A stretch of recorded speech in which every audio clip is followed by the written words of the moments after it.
दलितों के मसीहा कहे जाने वाले संविधान निर्माता डॉक्टर भीमराव अंबेडकर का मानना था कि यह अनुचित है कि बहुसंख्यक जाति अल्पसंख्यक समूह के अस्तित्व से इनकार करे, लेकिन यह भी उतना ही अनुचित है कि अल्पसंख्यक हमेशा अल्पसंख्यक ही बने रहना चाहे।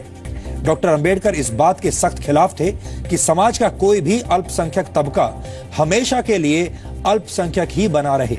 इसलिए डॉक्टर अंबेडकर ने संविधान सभा में यह प्रस्ताव रखा था कि अनुसूचित जातियों और अनुसूचित जनजातियों को शिक्षण संस्थाओं और नौकरियों में सिर्फ 30 या 40 वर्ष तक ही आरक्षण दिया जाए। इसके साथ ही यह प्रावधान भी हो कि इस अवधि को किसी भी सूरत में बढ़ाया नहीं जाए। डॉक्टर अंबेडकर का विचार था कि अपना विकास करने के बाद उस विशेष समुदाय को बाकी समाज में घुल मिल जाना चाहिए और अपना विशेष दर्जा छोड़ देना चाहिए। हालांकि संविधान सभा ने उनकी बात न मानकर आरक्षण के लिए केवल 10 वर्ष की अवधि तय की थी और इसके साथ ही ये प्रावधान भी जोड़ दिया था कि जरूरत समझे जाने पर इस अवधि को बढ़ाया जा सकता है और इसका नतीजा आप सभी जानते हैं। आज संविधान लागू हुए 66 वर्ष होने के बाद भी आरक्षण व्यवस्था आज भी वैसे की वैसे ही लागू है। डॉक्टर अंबेडकर जाति पर आधारित आरक्षण को जाति व्यवस्था खत्म करने के लिए इस्तेमाल करना चाहते थे, उसे मजबूत करने के लिए नहीं। लेकिन स्वतंत्रता के बाद का इतिहास बताता है कि पिछले 66 वर्षों में जाति व्यवस्था टूटने की बजाय और ज्यादा मजबूत ही हुई है। डॉक्टर भीमराव अंबेडकर का नाम लेकर आरक्षण की राजनीति करने वाले लोग देश को अंधेरे में रखते हैं, क्योंकि वो डॉक्टर भीमराव अंबेडकर की बातों को पूरी तरह से ना तो आपको बताते हैं और ना ही उनका पालन करते हैं। असल में डॉक्टर अंबेडकर ने क्या कहा था वो हमने आज आपको बताया है और इस देश में बहुत कम लोग हैं जो असल में ये बात जानते हैं कि डॉक्टर अंबेडकर आरक्षण को लेकर असल में क्या चाहते थे। जिस आरक्षण व्यवस्था की शुरुआत पिछड़े समाज की तरक्की की भावना से की गई थी, उसे अब अधिकार समझा जाने लगा है।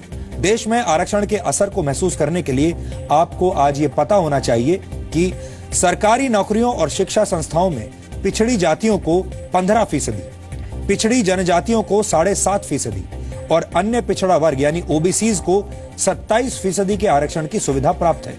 यहां आपको बता दें कि जिस ओबीसी परिवार की सालाना आय 6 लाख रुपए या उससे ज्यादा होती है, उन्हें आरक्षण व्यवस्था का कोई लाभ नहीं मिलता और उन्हें क्रीमी लेयर माना जाता है। इसलिए बहुत सारे लोग जानबूझकर ये कोशिश करते हैं कि उनकी आय चाहे जितनी भी हो, लेकिन कहीं वो क्रीमी लेयर में ना आ जाए। कुल मिलाकर देश की शिक्षण संस्थाओं और सरकारी नौकरियों में 49.5% आरक्षण है। अब आपको यह भी समझना चाहिए कि आरक्षण व्यवस्था का हमारे देश में, हमारे समाज पर कितना असर हुआ है।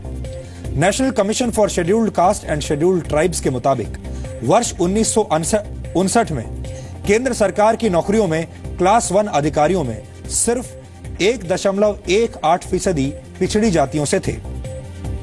वर्ष 1984 में यह आंकड़ा बढ़कर करीब 7% हो गया। वर्ष 1995 आते आते केंद्र सरकार की नौकरियों में 10% से ज्यादा क्लास 1 अधिकारी पिछड़ी जातियों के हो गए और वर्ष 2011 में यह संख्या और ज्यादा बढ़कर 12.27% हो गई। आपने देखा कैसे 1959 से लेकर 2011 तक यह संख्या लगातार बढ़ती चली गई। यानी एससी और एसटी वर्ग को आरक्षण का फायदा मिला है, ये आंकड़े साफ साफ बताते हैं। हालांकि परफॉर्मेंस यानी प्रदर्शन की अगर बात की जाए तो नतीजों में काफी उतार चढ़ाव देखने को मिलते हैं। वर्ष 2014 में आईआईटी बॉम्बे के छात्रों पर एक स्टडी हुई थी और इस स्टडी के मुताबिक एवरेज क्यूमुलेटिव परफॉर्मेंस इंडेक्स में सामान्य वर्ग के छात्रों को औसतन 8.09 का स्कोर मिला। ओबीसी छात्रों को 6.6 का स्कोर मिला, जबकि एससी एसटी छात्रों को 5.9 का स्कोर मिला। लेकिन जरूरी नहीं कि ऐसा हर बार होता हो और हर जगह होता हो। ये स्कोर अलग अलग केसेस में मौजूद स्तर से अलग भी हो सकते हैं, मौजूदा स्तर से भिन्न भी हो सकते हैं। दूसरा उदाहरण है वर्ल्ड डेवलपमेंट जर्नल स्टडी, जिसकी रिपोर्ट 2015 में आई थी। इसमें पब्लिक सेक्टर में प्रोडक्टिविटी पर रिजर्वेशन के असर को समझने की कोशिश की गई थी और इस स्टडी में यह पाया गया कि आरक्षण से उत्पादकता पर कोई बुरा असर देखने को नहीं मिलता। यह study Delhi school of economics और अमेरिका की यूनिवर्सिटी ऑफ मिशिगन के 2 प्रोफेसर्स ने भारतीय रेलवे पर 1980 से 2002 के बीच की थी। यानी कुछ स्टडीज अच्छे परफॉर्मेंस की बात करती हैं और कुछ बुरे प्रदर्शन की बात कहती हैं। इस पर और ज्यादा रिसर्च किए जाने की जरूरत है। लेकिन एक बात साफ है कि जाति और धर्म की बजाय आरक्षण का आधार आर्थिक स्थिति होना चाहिए। सवाल यह है कि उच्च वर्ग के गरीब व्यक्ति को आरक्षण की ज्यादा जरूरत है या आर्थिक रूप से संपन्न पिछड़ी जातियों को। ये हमें सोचना होगा। क्या किसी गरीब को इसलिए सामाजिक समानता का अधिकार देने से इनकार किया जा सकता है कि वो सामान्य श्रेणी से ताल्लुक रखता है? इसलिए जानकार मानते हैं कि आरक्षण अगर देना ही है तो आर्थिक रूप से पिछड़े लोगों को देना चाहिए। आरक्षण का दुरुपयोग देश के खिलाफ जाएगा और हमें लगता है कि आरक्षण जैसी व्यवस्थाएं आर्थिक रूप से पिछड़े हुए लोगों के लिए होनी चाहिए, क्योंकि गरीब गरीब ही होते हैं और गरीबी की ना तो कोई जाति होती है और ना कोई धर्म होता है। हमारे देश की समस्या यह है कि हम हर स्थिति और घटना को धर्म और जाति के चश्मे से देखते हैं। हैदराबाद में एक छात्र रोहित वेमुला की आत्महत्या को दलित छात्र की आत्महत्या कहकर प्रचारित किया गया था।